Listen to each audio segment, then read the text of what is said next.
Rachel Folden with Folden Fast Pitch here, and I want to talk to you guys about how to hit high and low pitches.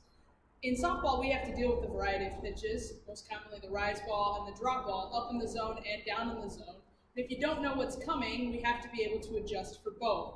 So one of the more effective drills that I have is taking a long device like this. This is this ancient hitting tool that hopefully nobody uses anymore. You can also use a long PVC pipe, something about 40 inches long or a little bit longer than that. What I want you to do is put it across your chest like this. Okay, you're gonna hold it across your chest, just like you would hold a bar in a front rack position if you were lifting weights. And what I want you to see is the differences in the shoulder plane between high and low pitches. So for example, if the pitch is high, like this right here, our shoulder plane would be high, just like this. If the pitch is about belt high, our shoulder plane would be angled down so that that long stick would reach about belt high. And if the pitch was lower, we'd want our shoulder plane to be really low. Now, a lot of people think this is dropping your back shoulder. And in reality, all of the great elite hitters, no matter if they're baseball or softball hitters, do indeed drop their back shoulder. However, the plane of the pitch has to determine just how far we drop that shoulder. So like we talked about before, not a lot of shoulder drop for a high pitch, lots of shoulder drop for a low pitch. And what that'll get you to do is that'll get your bat angle to match the plane of the pitch very, very early on. So if I pick up a bat here, you'll see, again, we have our low tee right here. We want our bat to match the plane of the pitch, but also match the plane of the ball. And typically balls that are down here are gonna fall at a greater angle than if the ball was up here. So if we have the low pitch here, we wanna make sure that we get our bat on plane with that ball all the way back here, somewhere near our back foot, back shin, back knee area. Okay? Ideally, it would happen at least 18 inches before you hit the ball. That way, we give ourselves more chances to hit the ball. So let's say, for example, the ball was coming down at a 7-degree angle. We would want to swing up at a 7-degree angle by using our shoulders. True, we do drop the bat angle, but it's not with our hands, it's with our shoulders.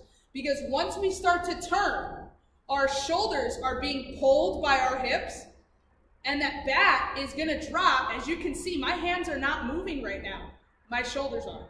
So when my shoulders start to drop, that bat's gonna drop, and it's gonna come upwards through the ball. So again, if we use that stick that we were talking about, that long stick, 40 to 50 inches, somewhere in there, you're gonna feel your shoulder plane. So what I would have the player do is start by doing 3 high pitches, 3 belt high pitches, 3 knee high pitches.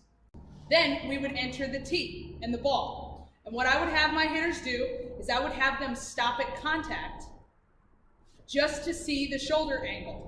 They don't need to go fast, they just need to feel their shoulder angle. So, as we take our step,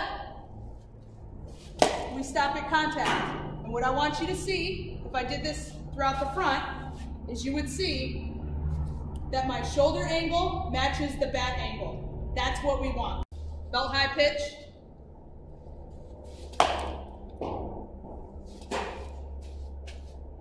Low pitch.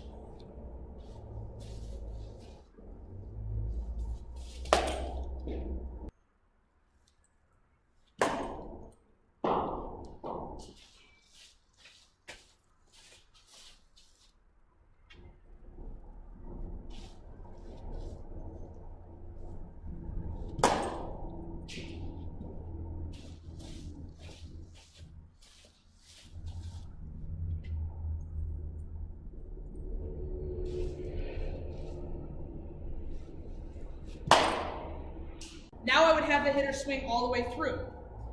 The key is the same shoulder angle that we have at contact, we must maintain throughout the entire turn until our back shoulder passes our front shoulder.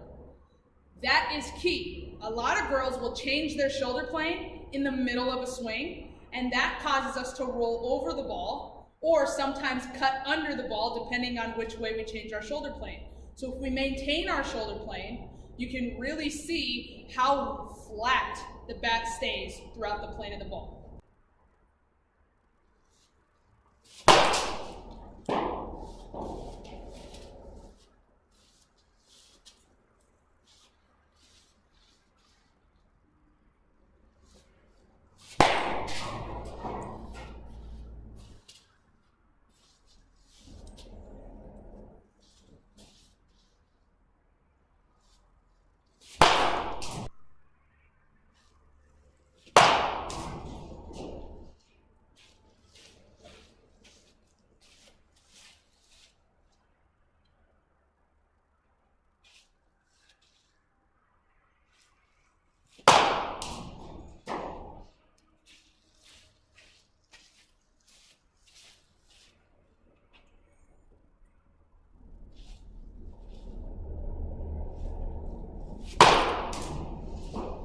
One thing that is very important to consider when you're doing this drill is exactly the position of your head and your back knee.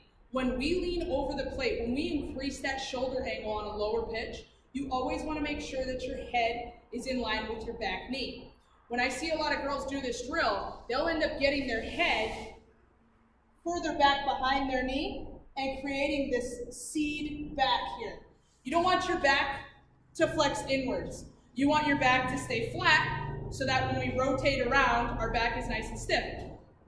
Also, I see a lot of girls try to lean forward. So when they lean over, they end up leaning over their front foot this way, and they straighten that back leg to get it over. That's also bad because then it makes our head move closer to the pitcher, and then we end up getting jammed a lot. So you always want to make sure that no matter how far you lean over, your head is always over your back knee. Thanks for watching the video on shoulder planes. Be sure to subscribe to the YouTube channel by clicking the link below and tune in for more videos to learn how to hit the ball hard and far.